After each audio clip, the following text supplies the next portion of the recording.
G'day, Ben from Melbourne here.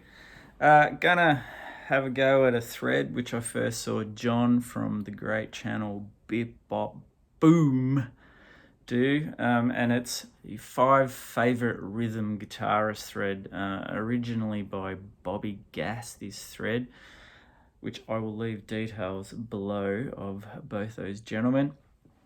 I'm gonna go all Australian. Surprise, surprise. But the difference with mine and when I watched John, who thought was quite interesting, he did like people like Elvis and it escapes me at the moment, but a few bands which there was just one guitarist. I'm going from the angle of where there's two guitarists in the band, they work as a team, and there's definitely like one of them holds down the rhythm while the other like might take the leads or whatever, or they work together as a rhythm team. To me, that's like taking that back seat, not and just playing those awesome hard driving rhythms and locking that shit down. Is where I'm coming from. So it means that obviously I can't put in two of my favorite guitarists because they are guys who just usually, as far as I can remember, play by themselves without another guitarist in a team, and that, of course, is Roland S. Howard's from the great Birthday Party, These Immortal Souls, and also his fantastic solo albums, and, of course, Ed Cooper, Saints, The Aints, Laughing Clowns, and a amazing solo career as well. So that's my criteria. So I'm going to start with the easy beats. Of course, the guitarists George Young and Harry Vander here. Great team as guitarists. Harry took the lead. George, rhythm.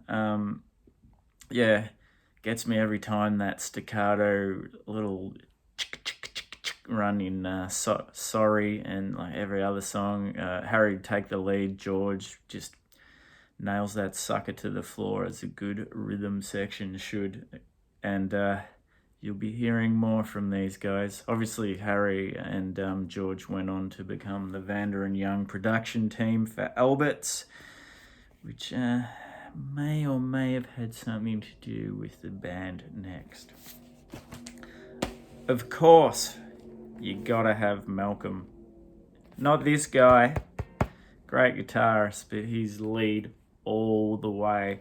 We're talking Mal. Look how skinny he was back then.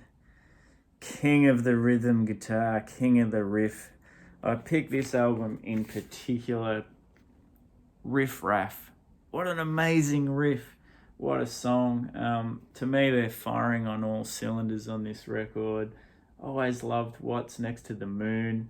Just dirty, gritty stuff. Of course, produced by Harry Vander and George Young, this era of AC/DC. Power Age would be the last one they produced, but man, they could get a guitar sound. And Malk was no slouch, of course, as we know, but before AC/DC, he'd already done a heap of session work for Alberts, because George was like my kid brother's amazing guitarist. So, of course, he played on the hit song Evie by the great Stevie Wright, who was the lead singer of the Easy Beats, and a number of other things. I think he also played on some Ted Mulry songs and what have you. But Malcolm Young, what a rhythm guitarist. Like, just riff after riff after riff, and just happy to just sit there and let Angus take all the glory and just lay it down fat and hard.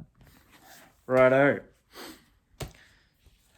My next, we're in the punk type of deal, but no less a heavy hitter on the rhythm guitar. Of course, we all know Dennis Tech, who stands front and center and the big man of Radio Birdman, but I want to give some love to the great Chris, This is a name I always never sure how to say.